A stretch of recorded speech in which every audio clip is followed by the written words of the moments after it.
வணக்கம். நான் உங்கள் ஜோதிடர் உமா மகேஸ்வரி. இன்னைக்கு நம்ம பார்க்க போறது நட்சத்திர வரிசையில 23வது நட்சத்திரமாக இருக்கக்கூடிய அவிட்டம் நட்சத்திரத்தை பத்திங்க. அவிட்டம் நட்சத்திரம் செவ்வாயுடைய நட்சத்திரம். மகரத்தில் முதல் 2 பாதங்களும் 3வது 4வது பாதம் கும்பத்திலும் இடம்பெற்றிருக்குங்க. காலபுருஷனோட 10வது மற்றும் 11வது ராசியை இணைக்கக்கூடிய நட்சத்திரம் அவிட்டம். அவிட்டம் நட்சத்திரத்தோட அதி தேவதை அஷ்டவசுக்கள் அப்படின்னு சொல்லுவாங்க.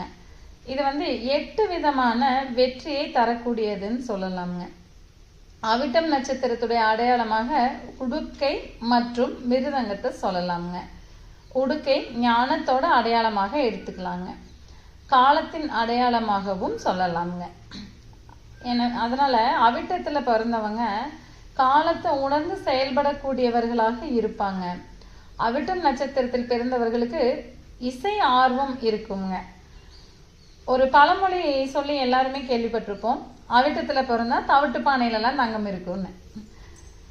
அதே மாதிரி தாங்க இவங்க பெரும் செல்வம் சேர்க்கக்கூடியவர்களாக இருக்கிறாங்க. 10ங்கிற தொழில்ல 11ங்கிற பெரும் பணத்தை ஈட்டக்கூடியவர்களாக அவிட்டத்தில் பிறந்தவர்கள் இருக்கிறாங்க. இவங்களை பத்தி இவங்களே நல்லா தெரிஞ்சுக்குவாங்க. தன்னை தெரிஞ்சு வச்சிருக்கிறதுனால எதுல ஈடுபடணும், எதனால வெற்றி கிடைக்குங்கிற சூட்சமும் இவங்களுக்கு தெரிஞ்சிருக்குங்க. அவிட்டத்தில் பிறந்தவர்கள் நல்லவங்களா இருப்பாங்க. ரிஸ்க் எடுத்து தொழில் செய்யக்கூடியவங்களா இருப்பாங்க. அவிட்டத்தில் பிறந்தவர்களுக்கு உதவும் குணம் இருக்குங்க. எதிர்காலத்தை கணிச்சு செயல்படக்கூடியவர்களாகவும் இருப்பாங்க. எந்த மாதிரியான இன்வெஸ்ட்மெண்ட் எதிர்காலத்துக்கு சிறந்ததுன்னு பார்த்து பார்த்து தொழில் செய்யக்கூடியவங்களா அவிட்டத்துல பிறந்தவங்க இருக்கிறாங்க. கொஞ்சம் சுதந்திர மனப்பான்மையோட இருப்பாங்க. தன்னம்பிக்கை உடையவர்களாகவும் இருப்பாங்க. சந்திரனுக்கு பகை கோள்கள் தொடர்பு இருந்தா அந்த கொஞ்சம் பழி வாங்குற எண்ணம் இருக்குங்க. ஏதாவது கேள்வி கேட்கும்போது அந்த மரியாதை இல்லாம அந்த கேள்விக்கு பதில் சொல்லாம அவங்கள உதாசீனப்படுத்திட்டு போற மாதிரியான குணங்கள் வந்துருங்க. சந்திரனுக்கு நல்ல கோள்களோட தொடர்பு இருந்ததுன்னா உயர்ந்த குறிக்கோளோட வாழக்கூடியவங்களா இருப்பாங்க. உதவும் குணம் இவங்களுக்கு இருக்குங்க. தொழில் மற்றும் அதிகாரம் சார்ந்த ஆசைகள் அவிட்டத்துல பிறந்தவங்களுக்கு அதிகமா இருக்குங்க. அதிக சிந்தனையும் அதிக தேடுதலும் உள்ளவங்களாக அவிட்டத்துல பிறந்தவங்க இருக்கிறாங்க. கொஞ்சம் நெகட்டிவ் திங்கிங் அப்படிங்கிறது அவிட்டத்துல பிறந்தவங்களுக்கு இருக்குங்க. பிடிவாதம் கொஞ்சம் அதிகமா உள்ளவங்க. செவ்வாயுடைய நட்சத்திரம் இல்லைங்களா, அதனால இந்த பிடிவாதம் கொஞ்சம் அதிகமா இருக்கும். தன் நிலையில இருந்து இறங்கி வராதவங்க அவிட்டத்துல பிறந்தவங்க. கோபத்தினால பிரச்சனைகளை உருவாக்கி கொள்ளக்கூடிய தன்மை இவங்கள சிலருக்கு இருக்குங்க.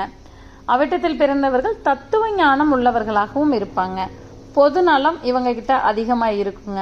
அவிட்டத்தில் பிறந்தவர்கள் பெரும்பாலும் செல்வந்தர்களாகவும் வெற்றியாளர்களாகவும் இருப்பதற்கு வாய்ப்புகள் அதிகமா இருக்குங்க. இவங்களுக்கு மன அழுத்தம் கொஞ்சம் அதிகமா இருக்குங்க. இவங்களுக்கு வரக்கூடிய உடல் உபாதைகள் அப்படின்னு பார்த்தோம்னா மூட்டுவாதம், முதுகு தண்டுல வர பிரச்சனை, முழங்கால், கணுக்கால், அந்த ஜாயின்ஸ்ல வரக்கூடிய பிரச்சனைகள் அதிகமா இருக்குங்க. ரத்த அழுத்தம் சார்ந்த பிரச்சனைகளும் இவங்களுக்கு இருக்குங்க. இந்த சிலருக்கெல்லாம் இந்த ரத்த குழாய்கள் உடைஞ்சு அதனால வர பிரச்சனை இருக்குங்க. சிலருக்கு பாத்தீங்கன்னா சிறுமூக்கு அடிக்கடி உடையும். மகரம் அவிட்டம் தொழில் திறமை அதிகமா இருக்குங்க. கொஞ்சம் முன்னெச்சரிக்கையோட இருப்பாங்க. நல்லா செலவு பண்ணக்கூடியவங்களா இருப்பாங்க. கும்பம் அவிட்டம் மற்றவங்களோட சப்போர்ட்டு, அது மூலமா முன்னுக்கு வர்றது, தொழில பிறருடைய சப்போர்ட் இவங்களுக்கு கிடைக்கிறது, பாரம்பரிய தொழிலை செய்யறதுங்கிற மாதிரியான தன்மையோட இருப்பாங்க. மொத்தத்துல அவிட்டத்தில் பிறந்தவர்கள் பெயரும் புகழும் உள்ளவர்களாக இருக்கிறாங்க. வாழ்க்கையில மிகப்பெரிய உயரத்தை எட்டி பிடிக்கக்கூடிய யோகம் அவிட்டத்தில் பிறந்தவர்களுக்கு உண்டுங்க. அவிட்டத்தில் பிறந்தவர்கள் ஆற்றல் கொண்டவர்களாகவும் இருக்கிறாங்க. இவங்களுக்கு கோபம் வருங்க. ஆனா அடுத்தவங்களை காயப்படுத்திட மாட்டாங்க. கோபம்ங்கிறது நிதானம். எவ்வளவு கோபம் வந்தாலும் அந்த கோபத்துல ஒரு நிதானம் இவங்க கிட்ட இருக்கிறத பார்க்கலாமுங்க. இவங்களோட அடிப்படை கல்வியில கொஞ்சம் தடை இருக்குங்க. மொத்தத்துல போராடி வெற்றி பெறக்கூடியவர்கள் அவிட்டத்தில் பிறந்தவர்கள்னு சொன்னா அது மிகையான கருத்தா இருக்காதுங்க. ஜாதகம் பார்க்க, பிரசன்னம் கேட்க டிஸ்கிரிப்ஷன்ல இருக்கிற நம்பருக்கு கான்டாக்ட் பண்ணுங்க. மீண்டும் ஒரு நல்ல பதிவில் சந்திப்போம். நன்றி, வணக்கம்.